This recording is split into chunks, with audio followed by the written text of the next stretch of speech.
Hey, I'm Petko and I welcome you to the Dark Den!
Once again, it is that time of a year, the time where I show you everything there is in the Dark Den. In case you haven't watched Dark Den videos in a while, this is a great chance to catch up and see what is new and how the old animals are holding on, how the old enclosures are developing and all that sweet stuff. And in case you're new to this channel, welcome.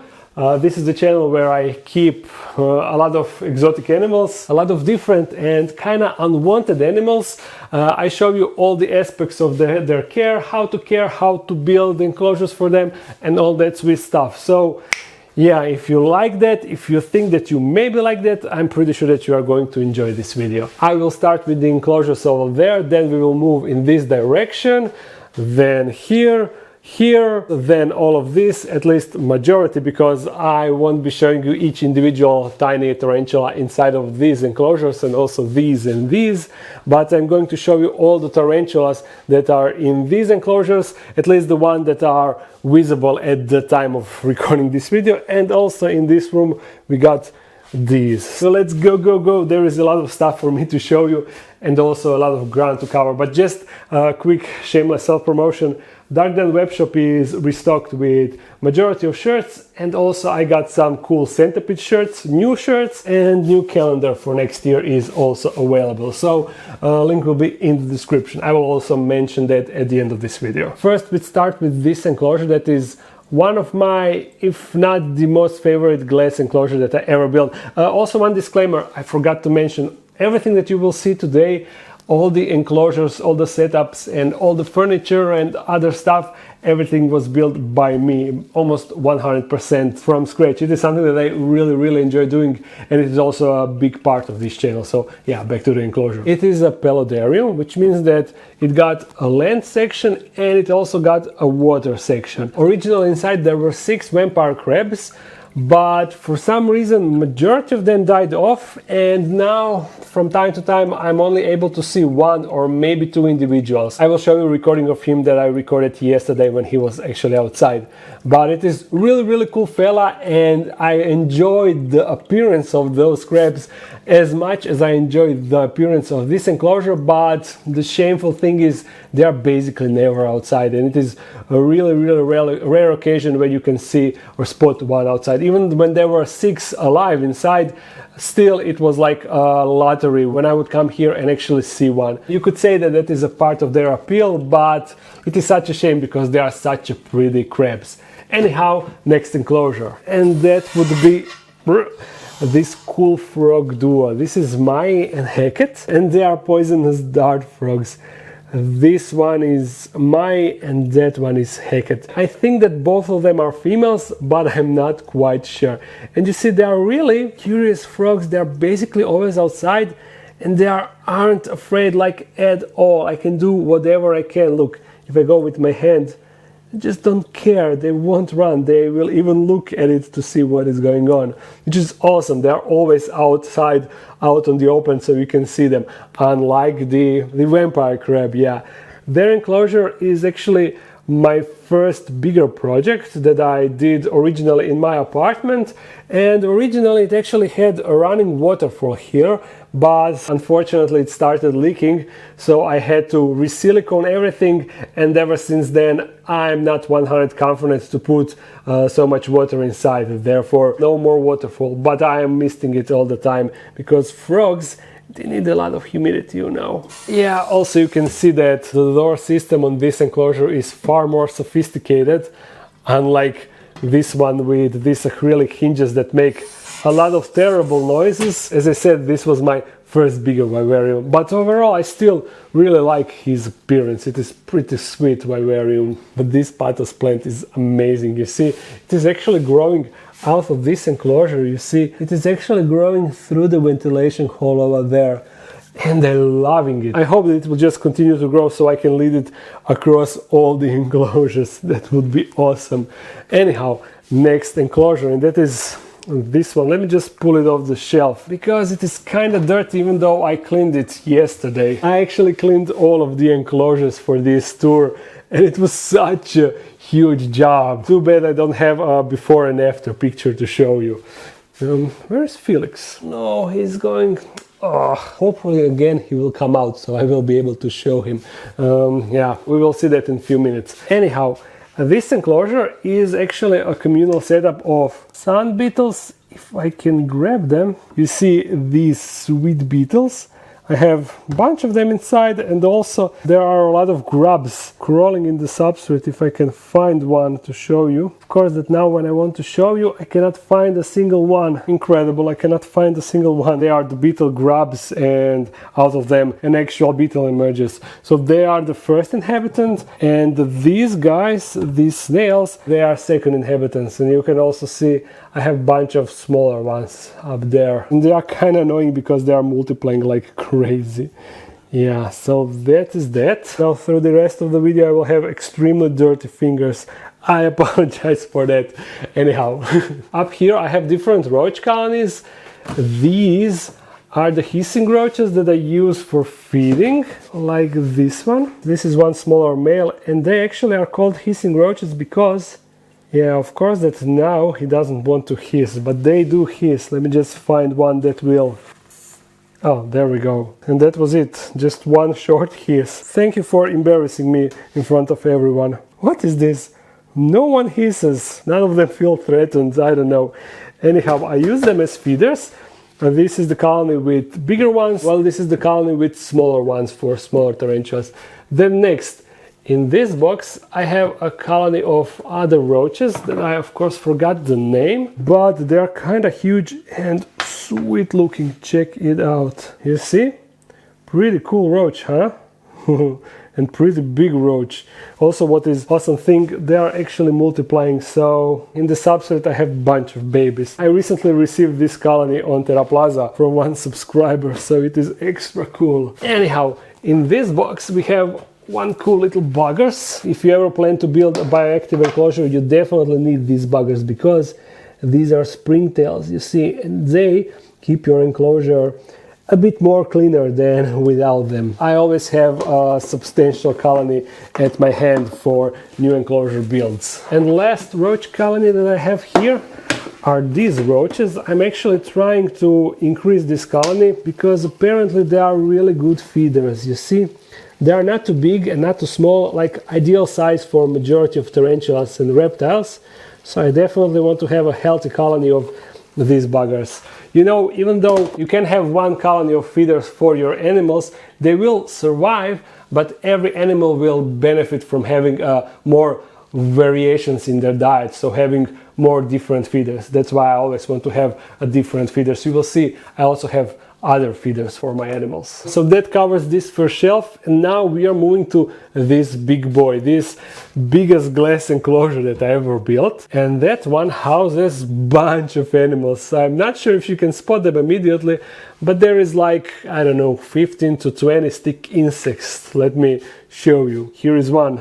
Also here is one, here is one, over there we have one, over there we have two, this brown one and this green one in case you are missing it. Up here we have one, over there we have one, Here we have a big mama. She will just ignore me, okay? Down here we have her lover. Yeah, he at least reacts a bit. And down there we have one baby, you see. Also over there is one. So anyhow, bunch of stick insects. These are called jungle nymphs, and they are the insect that produces the biggest eggs out of all other insects. So yeah, they have some record, world record. And even though this is huge enclosure, I don't really enjoy how it looks because it is kind of bare, but I cannot really put any plants inside because they eat plants and they will just eat whatever I put inside, even though I'm not sure if they can eat everything. So unfortunately, this is the look of the enclosure that I'm stuck with. Now moving down, we have one cheeky little lizard. His name is Chips and he is a crested gecko, but unlike majority of crested geckos, this one is 100% not handleable. He is nocturnal and currently lights are on. He's hiding over there, but even though if he was outside, I wouldn't be able to interact with him because he would just freak out if I tried to approach him. I don't know why he's like that. I tried taming him, but it just doesn't work. It seems like the more I try, the more he freaks out, so I kinda gave up on that. And I just accept him as observational pet, which is a shame because everyone else is handling their crested geckos. Only I can do that. Now let's carry on to this enclosure right behind me. This is Linda's domain, and I said that I will show you only spiders, I mean only tarantulas that are outside, but this one is a bit more special, so I will try to get her out. You see her down there? She's Theraphosa styrmi, and she is the biggest tarantula on the world. Together with Theraphosa blondie, they are basically the same, but they grow the biggest out of all tarantulas. So I will just grab a straw to poke her outside. This is a sweet trick that usually works. Hey Linda. A little bit more. Oh no. I think that was enough. She is a legend. I also have Theraphosa blondie, so I will show her later, and they basically look the same. So we will be able to observe her up close. Moving up, right here we have Thor, and Thor is a leopard gecko. Thor, but I'm not sure if I will be able to get him out. Hey Thor, oh, there he is. Hey my little buddy, how are you? Can I lure you out? Look, this is my finger. Tasty finger. He's actually looking at it as it is a prey, so I'm going to remove my finger, but you can see him very well. He's pretty cute. You see?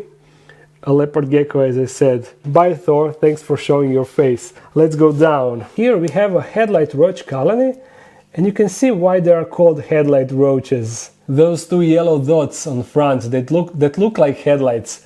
That is why they have that name. Anyhow, I have a lot of them, and they actually build ton of tunnels inside of the expanding foam background. You see, they made all of those holes, and all of those holes are filled with roaches. Maybe I can actually show you, just a second. I will pull the enclosure out and look at this now. Can you see them moving? I'm not really sure what you can see because I am behind the enclosure, but I think that you are able to see the movement inside. That is what they did on their own, completely on their own. Okay, well, let's continue to this enclosure where I have 3 wandering violin mantis.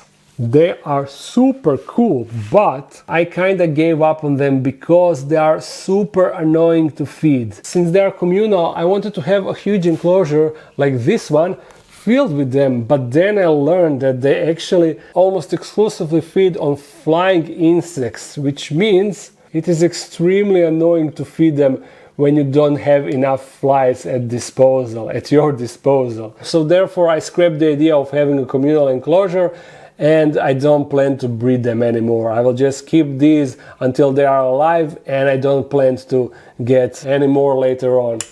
So yeah, it is a bit shame, but what can you do? What can you do? I really don't want to breed flies just for them. I have more than enough roaches to handle. So yeah, that is an update on these guys. I know that it is not something that you would like to hear, but it is what it is. Now moving down, here I have a pygmy bearded dragon that is actually not mine, but I think the actual owner of it will never come and pick it back up. So he's kind of stuck with me, which is something that I didn't really anticipated, but what can I do now? I need to take care of him.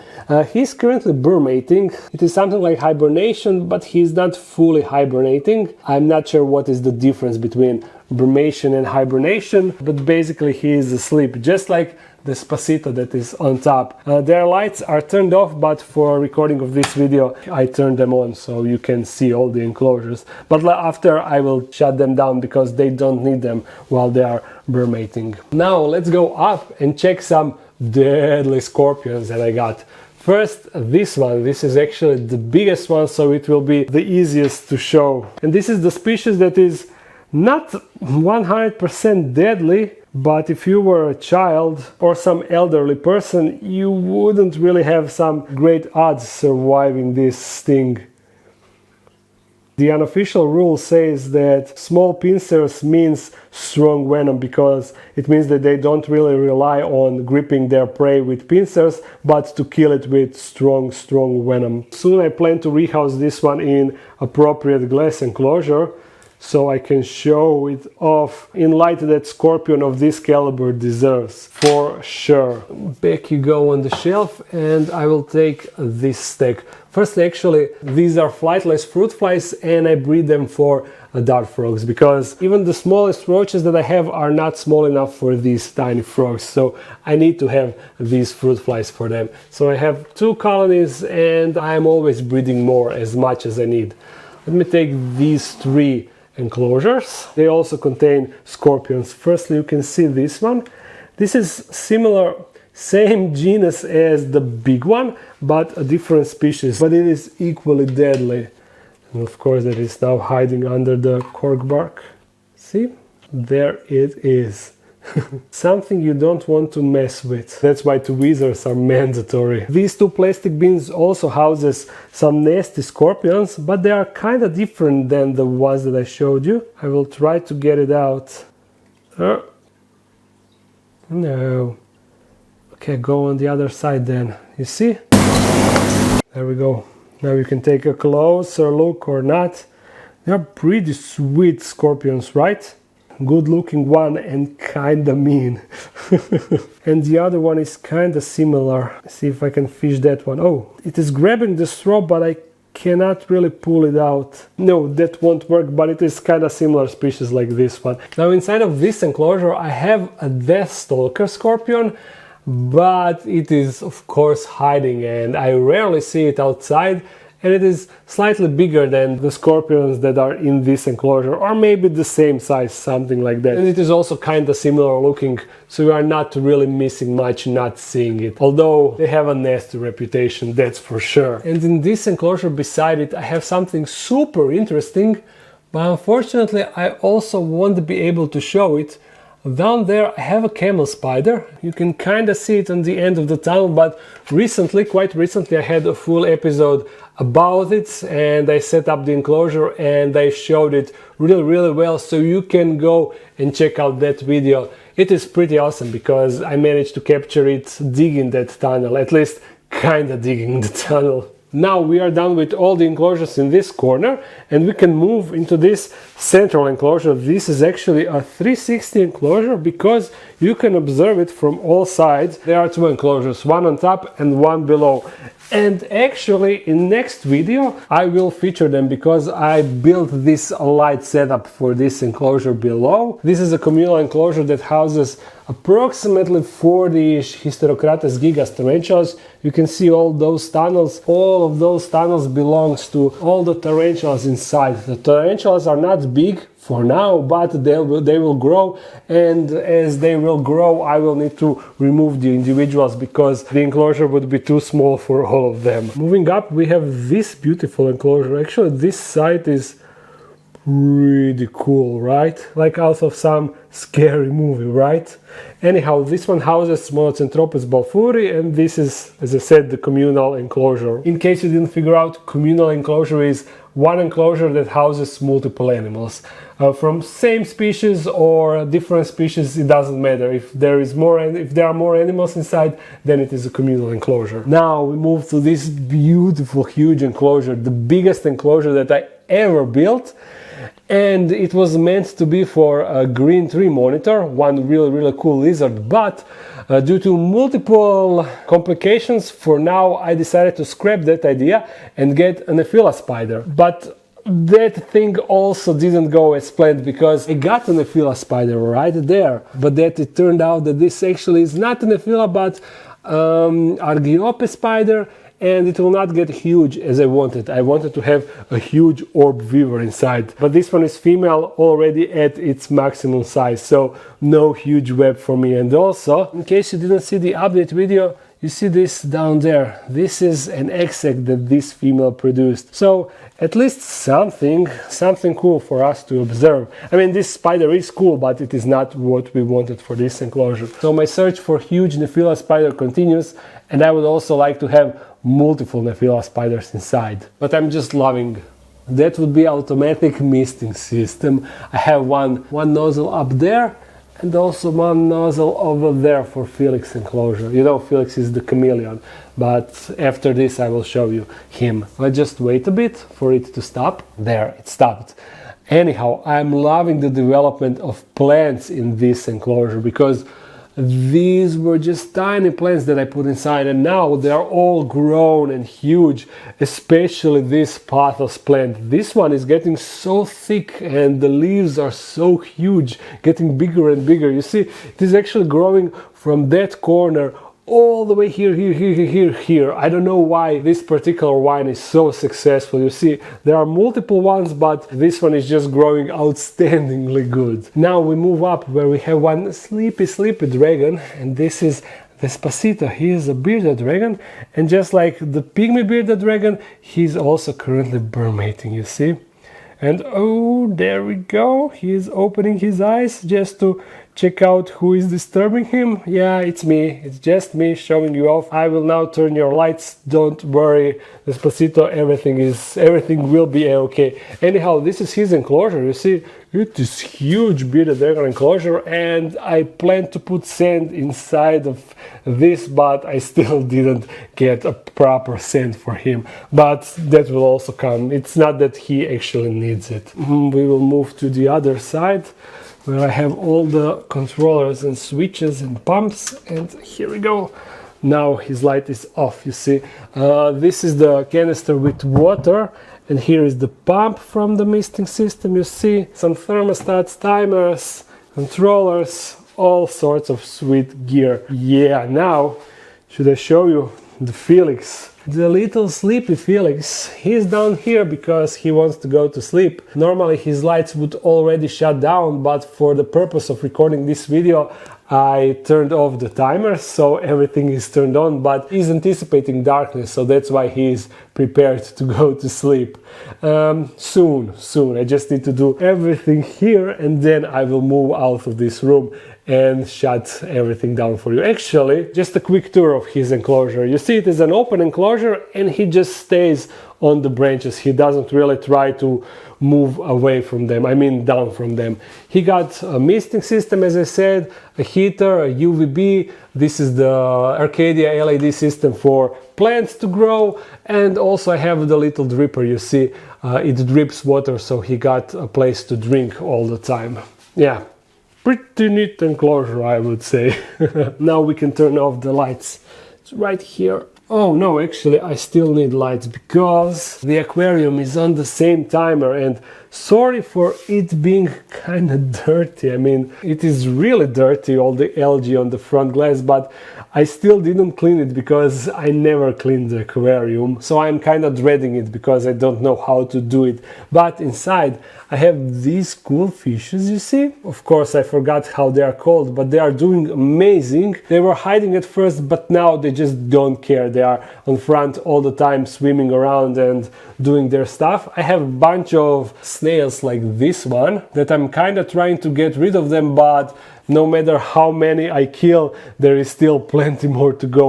And if you look down, I have a ton of dwarf shrimps. Majority of the ones that I dropped inside of the tank died, especially the ones that are different color, but now I have ton of babies and it seems like their population is booming, is having a baby boom.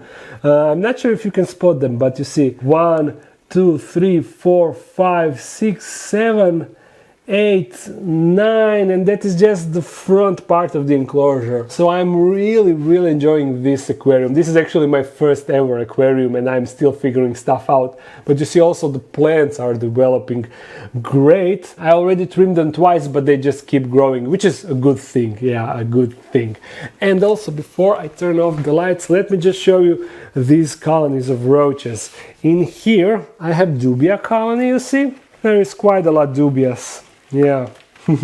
So that is first colony. I close it, then I move the 3D print. Oh, just a second. I need to be kind of gentle because there are these plants on top. If you're wondering for what I'm using the 3D printer, you see these parts that are going on the enclosures like here, and also all of these enclosures, all of these parts, they are 3D printed, they are customly 3D printed. I am slowly but surely developing the design and hopefully in the future I will be able to mass produce them.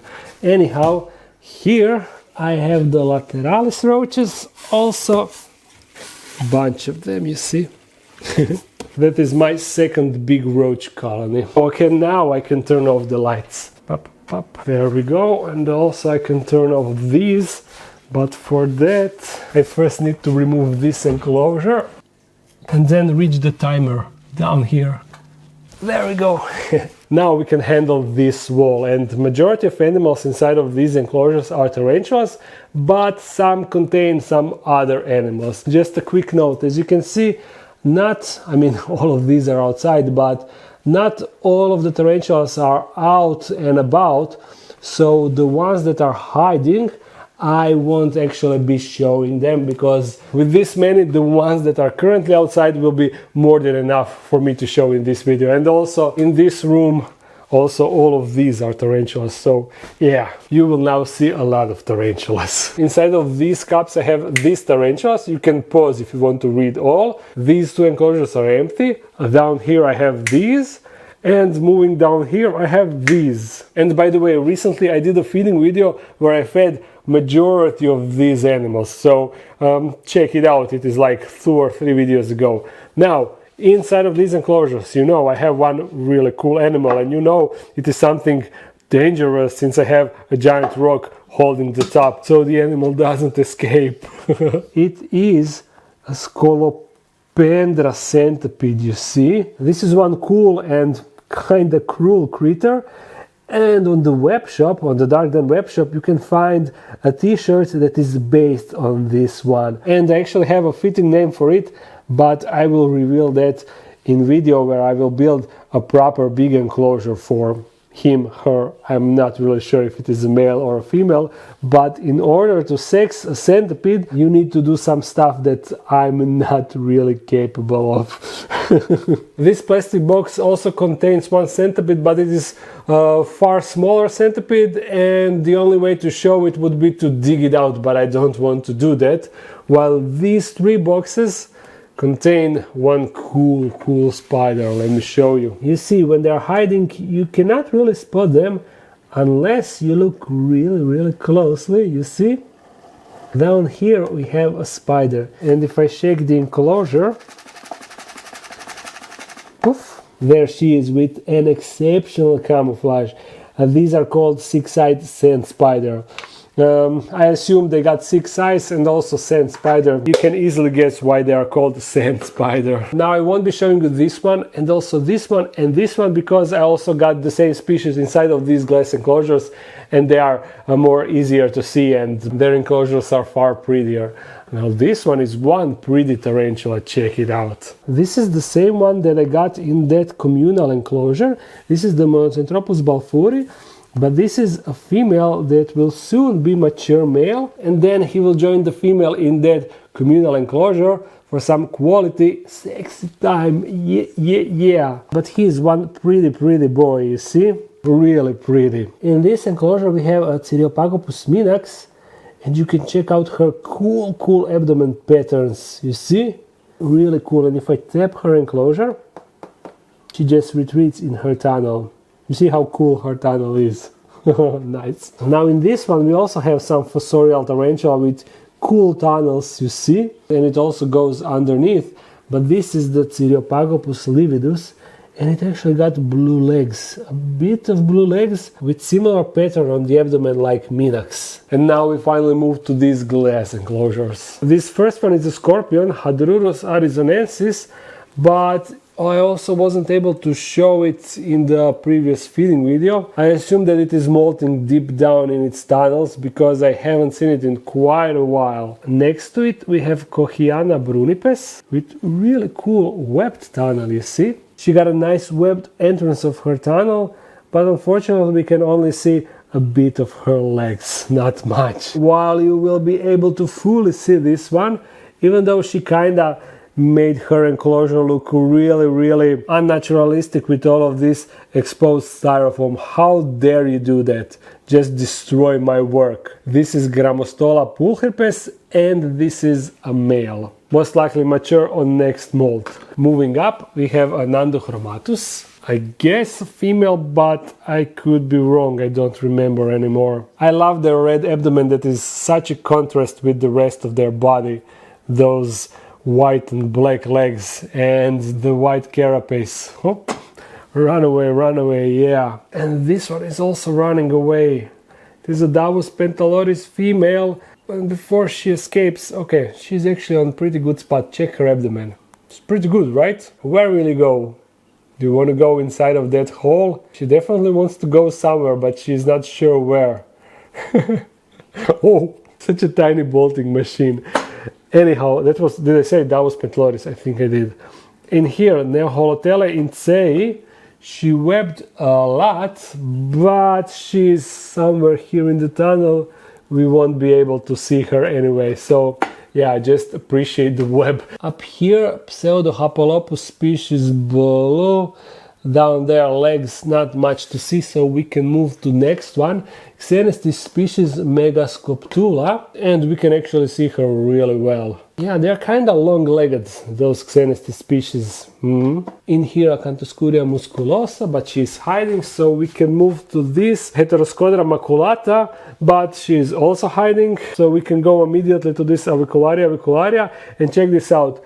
Yesterday I was cleaning all the glass, as I said, and look, she already webbed the glass, webbed extensively.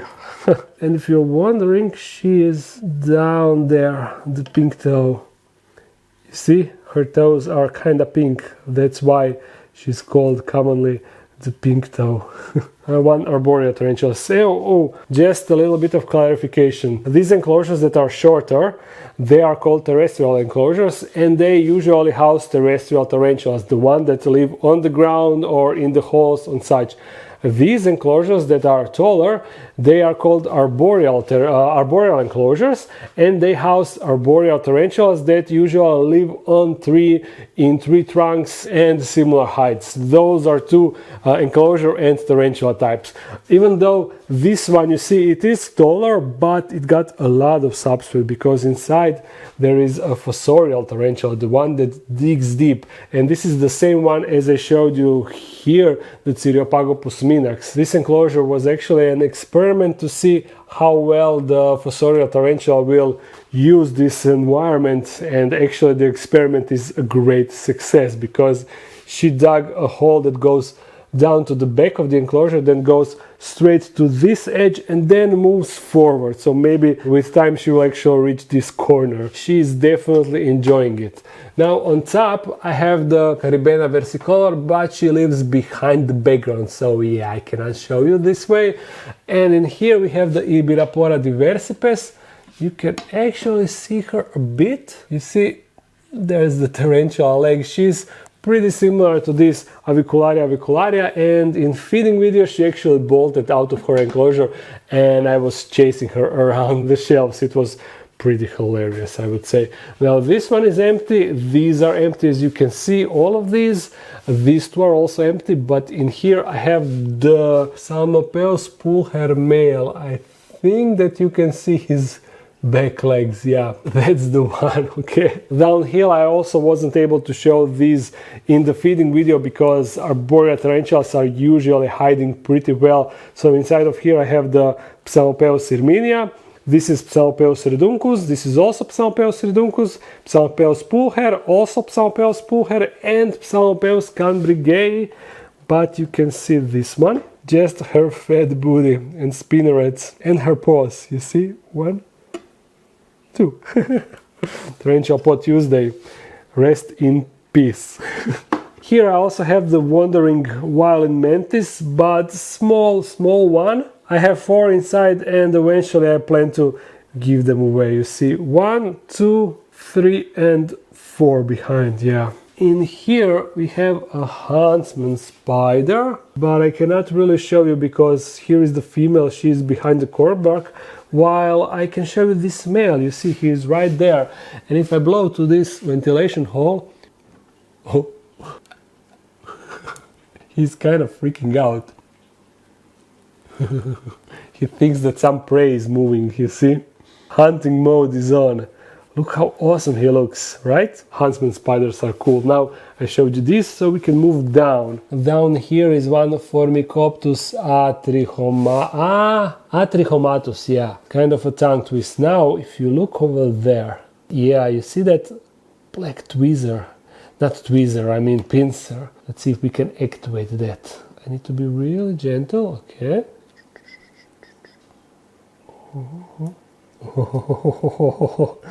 There we go. This is an Asian forest scorpion, and this is how you fish for one.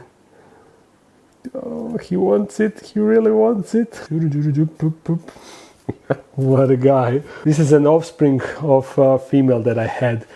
Next to it we have more scorpions, but I need to be kind of careful. These got a nasty sting, and there is a lot of them in the enclosure, you see? Small, big ones, molts, yeah. Oh no, careful, careful. There, close it off quickly. Down here, one cool Pamphobeteus mascara with pretty abdomen, and I mention that every time, although there is a reason for that, right? One buried Lasiodora difficile is down there. Here another huntsman spider, the same like that one, so no point into poking him or anything. Down here we have some pretty Acanthoscuria acteon, black with reddish abdomen. Such a cool combination, right? Yes. And right next to her we have a queen that is on the glass. Yeah, this is Grammostola pulchra, the black one. Hello, pretty girl. How are you today? I cannot wait for her to get bigger. They get huge, like this huge. Now one pretty little Tocatel Calambergi male. You can see he's a mature male. If I can carefully open his enclosure. Yes. No, don't move, no, don't move away. I wanted to show you his bulbs so you can recognize the mature male, but she's like, no way. He's also black with red abdomen, similar to this one, right? But this is a different genus, still Tocatel, as I said. Moving next, we have Brachypelma auratum out and about. You see, little father. Thankfully, majority of my Brachypelmas that I have in these enclosures, they're all outside almost all the time. You will see that now. Brachypelma albiceps, she is always outside, standing like that. Then moving here, this is Brachypelma baumganterni, but you can technically still say that she's outside, right? You can clearly see her. Then on top, Brachypelma classi, you see, also outside. They all got option to dig under the cork bark, but none of them choose to do that. This is Brachypelma hamori, female, and right next to her, Brachypelma hamori, male, but he's not a mature male. He still needs to grow. In here I have the same centipede like in this enclosure, but same deal, she is buried somewhere and I cannot really show her. Then next to her we have one freshly molted Lasiodora difficilis. There. Now you can see her better, and you see this webbing under her. This is the molting mat. She actually molted on that, and I actually got a nice time lapse. So let's go and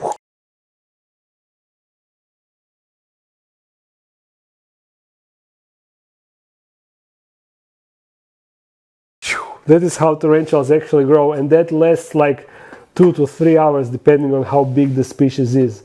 Now in here we have where are they hiding? Here. Spiny assassin bug, really cool looking bug, and 2 more are behind that cork bark, but one is more than enough for you to see. They all look the same. Let me put this in the same position. Okay, and here one pretty Hylobrachys species, electric blue. I will definitely try to fish her because you really need to see her. It looks like she doesn't want to see us. I will just show you the clip from the feeding video because she's some super pretty tarantula. And this is another Lasiodora difficilis, and she will also molt, which you can tell by the darkness of her abdomen. Actually, in the feeding video, I was showing you this one and this one that molted, and I was telling you that this one will molt because her abdomen looked like now her abdomen looks. So if you want to learn how to recognize tarantula that is in a pre-molt, or how to see the difference between just the two, check out the feeding video. Oh, and also on top I can actually see the Psalmopeus reduncus. Her legs are kinda outside. A little sneak peek. Now down here it is Aphonopelma bicoloratum, and I love this girl. I mean, I love her appearance because she's so pretty. If only she would start to eat, then it would be amazing thing. Down here there is one Ceratogyrus darlingi, and what is cool about this tarantula, you see, she got a horn on the carapace. Cool feature.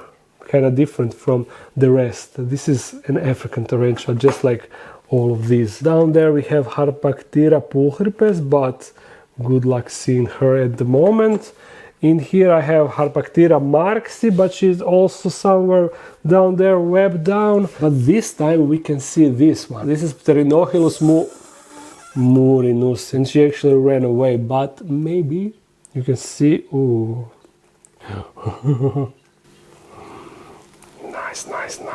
Nice. She's actually biting it, you see? She thinks it is a food. Oh, she's now biting the random thing, see? So that is the OBT, orange baboon tarantula. And right next to her we have a different color form. This is also Pterinochilus murinus, but you see, she's not as orange as previous one. And I can probably activate her. You see? You can easily activate her like that. She's mad at the world. Another Pterinochilus. This is actually Pterinochilus lugardi, but look at the size of her abdomen. It is huge, and it is like that all the time. Before she molted, I mean, in previous molt also her abdomen was huge all the time. And now it's the same thing. Interesting thing. And this is also the last tarantula, last animal on this wall. I cannot believe that I'm done with this. All of this. Finally. Now we are left with final thing. The final room with the final set of enclosures. But this is where the magic happens. This is where I record majority of my videos. That is the main camera with actually a different lens than this one. The PC, the camera is actually connected to this display. I have a spotlight, and yeah, pretty cool setup. I mean, functional table, and these are the new stickers that you can find on the web shop. Also, this is the same graphic that you can find on new shirt. This is the centipede, the one that I showed you, the big one, the mean one. Now, before we jump to the final set of enclosures, check this out. This is something that I cannot wait to build this, because this will be the biggest enclosure ever. This will be the biggest enclosure built on the YouTube. I'm pretty sure that there are bigger enclosures on the YouTube, but this will be the biggest full build that you can follow on the YouTube. This will probably be a series of videos. I'm already recording how I built this wall background, and all of this stuff together with bunch of rocks that I have outside.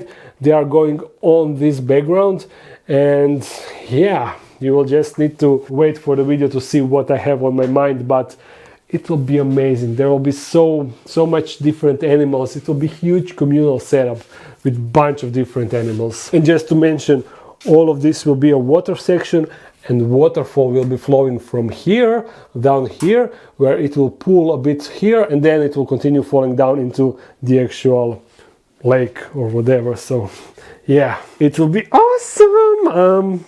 Do you want to start from top or bottom? Let's go from top. This is a mature male of Pamphobeteus species Mahala, and this is a pretty cool male because you see his coloration is of this world. He got purple coloration, which is awesome, but also over there I have another one that got even more purple coloration on him. Yeah, don't run. And his neighbor body is one mature male that is actually cleaning at the moment. You see, we have some tarantula maintenance right there.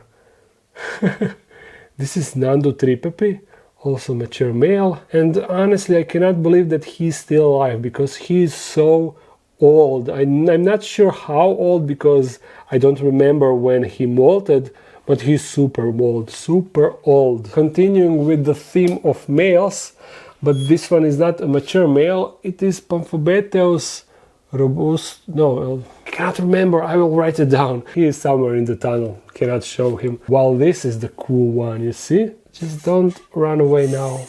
Oh, wait. Oh, but you can see his coloration, purple coloration, and his small booty. Nice. Mature male, yeah. Now down here, this is the one that I would really like to show you. This is the Hysterocrates gigas, and she is the mother of all the slings that I have in that communal setup. But since I didn't show you a single one, I would definitely like to show you the female. Oh, yes. There she is. She's their big mama, you see? And they look just like her, but much smaller. You see now why I said that I will need to take them, as they're growing, I will need to take them outside and give them away or sell them, because they will get huge. Can I take this now? Oh, no, okay. There. That is how it's done, and look, super quality. Okay, I need to fix that. It will be fine. This one, it is a Brachypelma behmei, and she is pretty sweet, pretty fat, pretty big, and pretty intense color, with intense color, what I mean. Look how pretty she is. Really pretty, right? And check her booty. In this I have Brachypelma vagans, and maybe you can see her, one leg of her. And that is the rest of her body, but camera is struggling. Yeah, she is in her tunnel.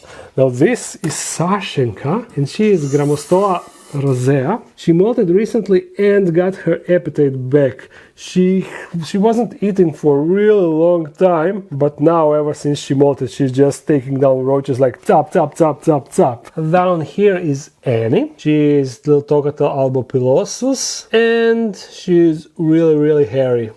Too bad she's not outside. Hey Annie. Yeah, you can see her kinda better now.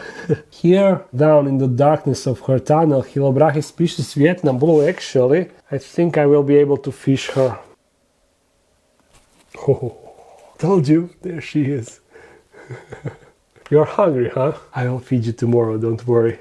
Next to her is Brachypelma emilia. Nothing special about her, she's kind of bulky though. Hopefully she will molt soon to get a prettier abdomen, because currently she got a hole. One huge Acanthoscurria geniculata. I mean, her abdomen is huge, and I think that she is in a premolt, but I'm not sure if that's just dark abdomen or if there is a bald spot that is black. It's hard to tell. In this enclosure we have another Hylobrachys species Vietnam blue, just like this one, but since I showed you this one, no point into fiddling with this one. But here we have Bonita the Terraphosa blondie. This is why I said that I don't really need to show you Linda, because Bonita looks almost identical as Linda. I'm not sure which one is bigger, but they are approximately the same size. Maybe she's even bigger.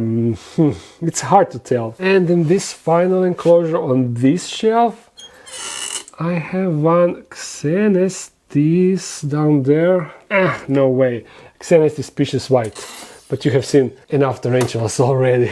And we have just a little bit more. This is actually, majority of arboreal enclosures on this shelf contain pokies. Pokies are Poecilotherias. Poki is short for Poecilotheria. So let's go. This one is Poecilotheria species lowland. Inside of the corkbark, cannot show her.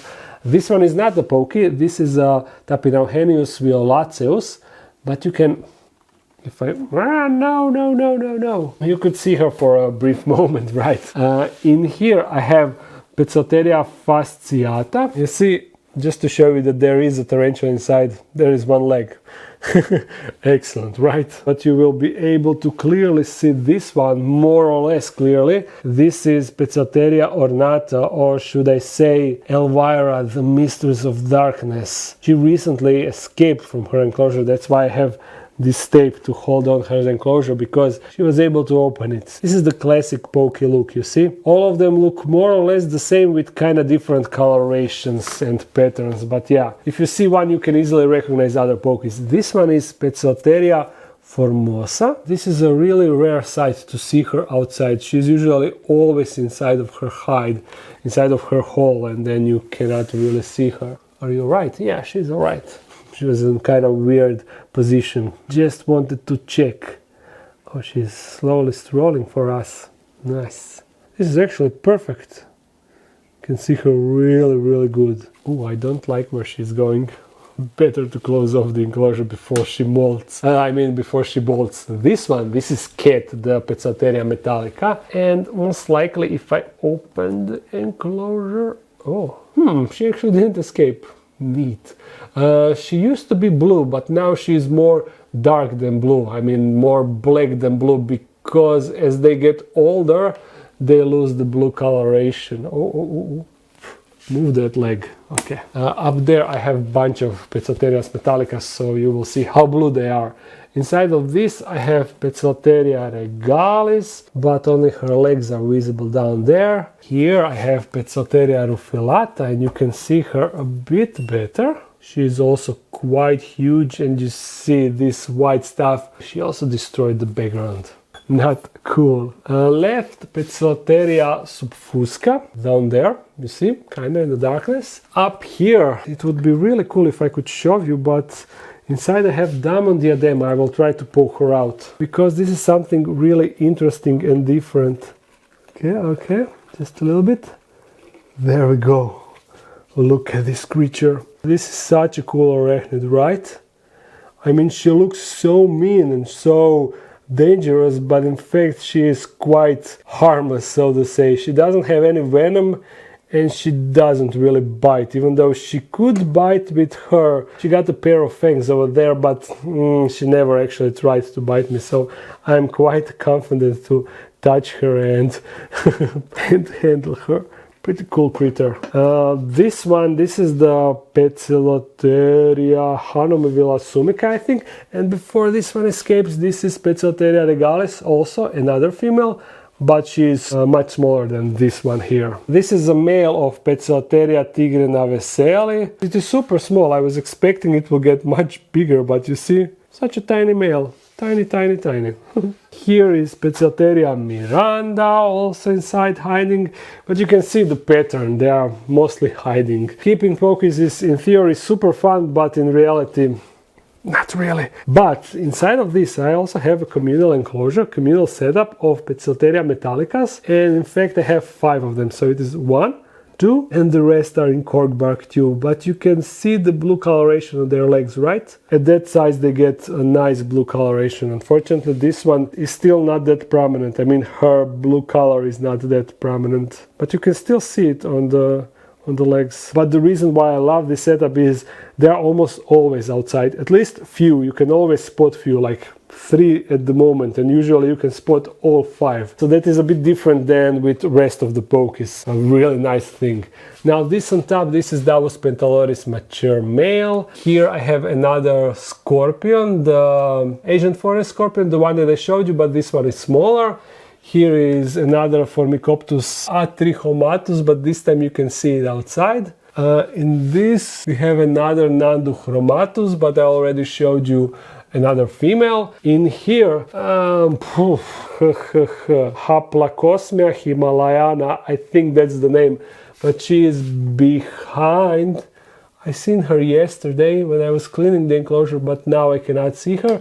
And in this final enclosure, I have the most expensive tarantula. It is the Birupes simonoxigorum, even though I haven't seen her in months now, and I'm hoping that she is still alive. She can be buried inside of this tunnel or somewhere behind. She was usually somewhere behind, but I don't know, I haven't seen her. The roaches are disappearing, so I'm hoping that she is fine, but until she reemerges or I dig her out, I won't know for sure. And that was it. I cannot believe that I am done, that I showed you all the animals, at least the enclosures of all the animals, and I said which animals are in all the enclosures. So this was a small achievement for me. I mean, big achievement, because my throat, it is so dry. I'm constantly talking, just and you see the Nanduchromatus is actually re-emerging. But I really hope that you enjoyed this full collection tour. Once again, I'm reminding you to go and check out the web shop and get some cool shirts or calendars, whatever you like, or stickers. Other than that, if you enjoyed the video, make sure to thumbs it up and comment something. If you want to support this channel more, there's a Patreon page. If you're new to this channel, make sure to subscribe if you're not subscribed. And turn on the bell thingy and notification thingy. It helps a lot. It really helps a lot. I upload every Monday, so see you again in a week. Bye!